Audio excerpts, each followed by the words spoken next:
कोई भी श्रोता अच्छा या बुरा हो सकता है, पर ध्यान करें, वक्ता, कथा का वक्ता भी अच्छा बुरा हो सकता है, पर कथा व्यासपीठ पर बैठ करके जिस वक्ता का आंतरिक आचरण अच्छा नहीं है, वह वक्ता भी जब व्यासपीठ पर बैठ जाता है तो वह भी सच्ची और सच्ची बात, मीठी और सज्जन बात ही कहता है।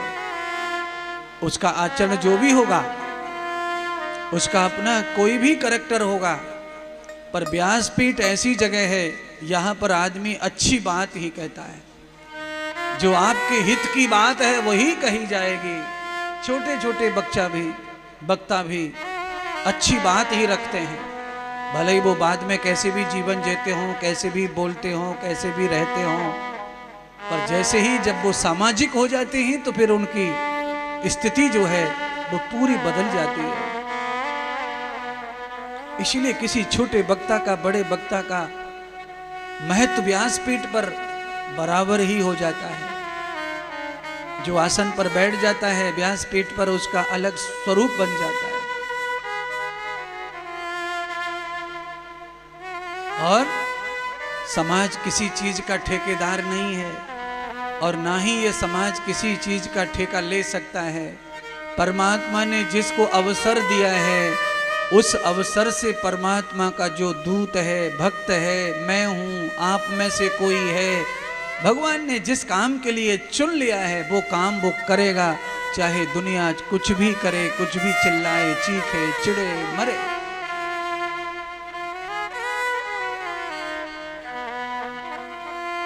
बड़ा विवाद है कथा के ऊपर, व्यासपीठ के ऊपर, सोशल मीडिया पर हल्ला मचा हुआ है।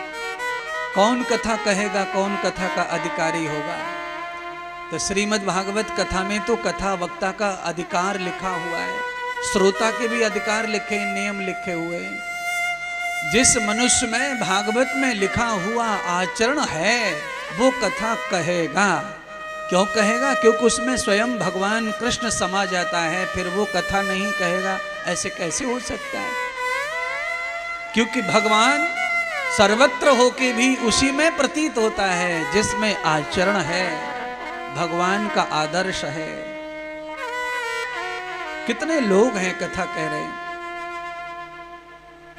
उन्हें दारू पीने से भी कोई परहेज नहीं है, कथा कहते हैं दारू भी पी लेते हैं, कथा कह लेते हैं बढ़िया बढ़िया महंगे महंगे गुटखा खा लेते हैं, कथा कह लेते हैं बहुत बढ़िया जो है मांस भी खा लेते हैं, हड्डियां भी चूस लेते हैं।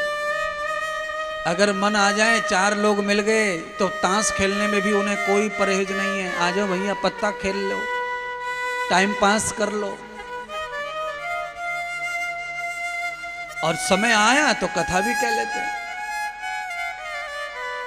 अब ऐसे लोगों को तो मैं खुद अनगिनत जानता हूं, अकेला, बाकी तो सब जानते ही हैं, पर मैं तो अनगिनत जानता हूं ऐसे लोगों को। अच्छाई के नाम पर शायद उनमें एक आध भी अंकुर होगा तो बड़ी बात है, बुराई के नाम पर हजारों बुराइयां, पर कथा कहते हैं अच्छी, समाज के सामने आते हैं, व्यासपीठ पर बैठते हैं तो सब बातें बढ़िया कहते हैं, सब बात अच्छी कहते हैं। तो मैं ये कहना चाहता हूँ, डॉक्टर के अंदर चाहे जो भी बुराई हो उसकी वो निजी है, पर ऑपरेशन थिएटर में आके आपके हार्ट का ऑपरेशन अच्छा करके आपको बचा देता है। आप तो उतना ही रिश्ता रखो, ज़्यादा चिंतन और सोचने की जरूरत नहीं है। डॉक्टर का अपना व्यवहार है, अपनी जिंदगी है, अच्छा करेगा डॉक्टर अच्छा रहेगा, नहीं करेगा अच्छा नहीं रहेगा। आपको जो बताया गया वो आपके लिए था, तो आपको वो ग्रहण करना है। वो जो जी रहा है वो उसके लिए है, उसके परिणाम उसके पास रहेंगे, आपके पास नहीं आएंगे उसके परिणाम। तो निसंदेह श्रोता और वक्ता दोनों का नियम जो है भागवत में चर्चित है, लिखा हुआ है, कैसा श्रोता होना चाहिए, वक्ता कैसा होना चाहिए। तो वक्ता तो ऐसा होना चाहिए गुण कर्म विभाग सह, वक्ता के गुण कर्म ऐसे होने चाहिए जो स्वभाव से वो वक्ता हो, भगवान की कथा का पात्र हो। उसके पास में त्रिकाल संध्या करने का नियम हो, अल्पाहारी हो, अल्प भक्षक हो, अनर्गल वक्तव्य ना करता हो, असभ्य समाज में रिश्ता न रखता हो, भगवान के चारों दिशाओं में प्रचार ही करता हो, उसके गुण कर्म स्वभाव से वो वक्ता बन जाता है, भगवान का व्यास बन जाता है, भगवान की कथा करने का आधिपत्य उस पे आ जाता है, उसमें ब्राह्मणत्व पैदा हो जाता है। अच्छा बोलिए, आप सब लोग ऐसे बताएंगे, थोड़ा थोड़ा इशारा करते जाना, जवाब देते जाना है। जब आम के ऊपर अमियां लगती है तो अमियां का रंग पीला होता है कि हरा होता है? हरा होता है। और वही अमियां थोड़ा आम बन जाती है, थोड़ी और फूल जाती है, परिपक्व बड़ा आम बन जाती है। आम बनने के बाद कभी कभी कोई लोग उसे कच्चा भी तोड़ लेते हैं और कच्चा तोड़ के भी उसे पकाने के लिए रख देते हैं, तो वो धीरे धीरे पक जाती है।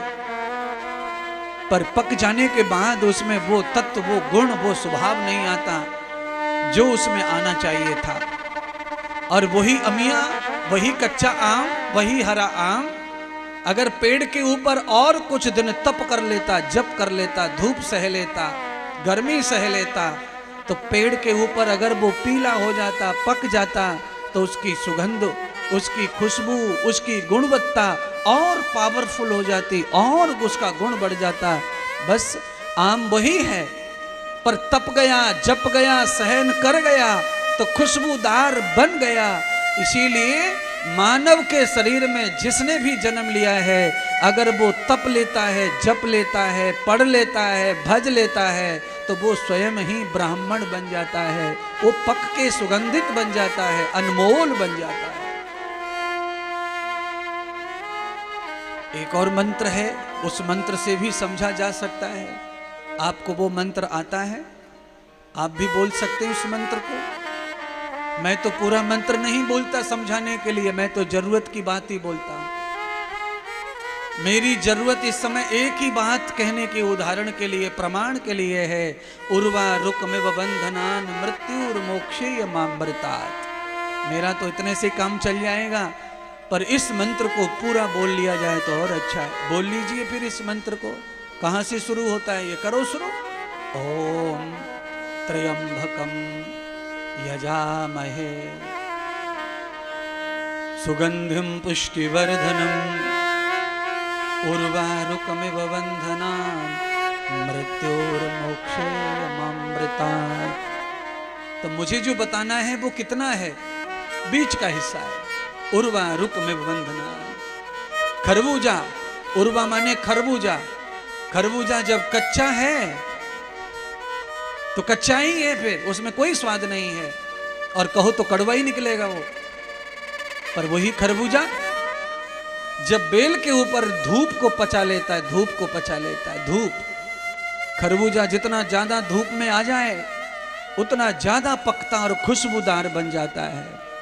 और खरबूजा जब खुशबूदार बन जाता है बेल के ऊपर, तो खरबूजे से बेहद खुशबू आती है, और उसकी खुशबू के प्रभाव से अड़ोस पड़ोस में पड़े हुए कच्चे खरबूजे भी पकने लग जाते हैं, सुगंध देने लग जाते हैं। मानव जब अपने आप पक करके समाज को भी सुगंधित करने लगे, तब वो ब्राह्मण संज्ञा में चला जाता है, फिर वो मुक्त संज्ञा में चला जाता है, फिर वो मोक्ष संज्ञा में चला जाता है।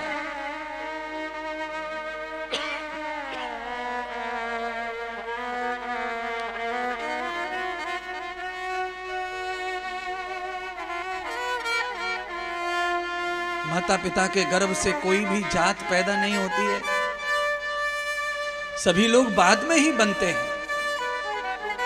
ब्राह्मण कुल में भी पैदा होकर ब्राह्मण बनता ही है, उसका भी निर्माण किया जाता है। अभी हमारी कथा में इतने ब्राह्मण बैठे हैं, इनका निर्माण चल रहा है, इनका निर्माण हो गया है, किसी का चल रहा है। अभ्यास कर रहे हैं ये कि हम अपने आप को ब्रह्म बना ले, ब्राह्मण बना ले, अपने अंदर परमात्मा की संज्ञा को पैदा कर ले, परमात्मा की स्थिति को दर्शन करा दें दुनिया को। तो ये करने से संभव है, ये ऐसे गॉड गिफ्ट नहीं मिलेगा किसी को। बड़े बड़े ऋषियों की औलाद भी पैदा हुई, उनको गॉड गिफ्ट कुछ नहीं मिला, उनको भी पैदा करना पड़ा, सब कुछ पैदा करना पड़ा।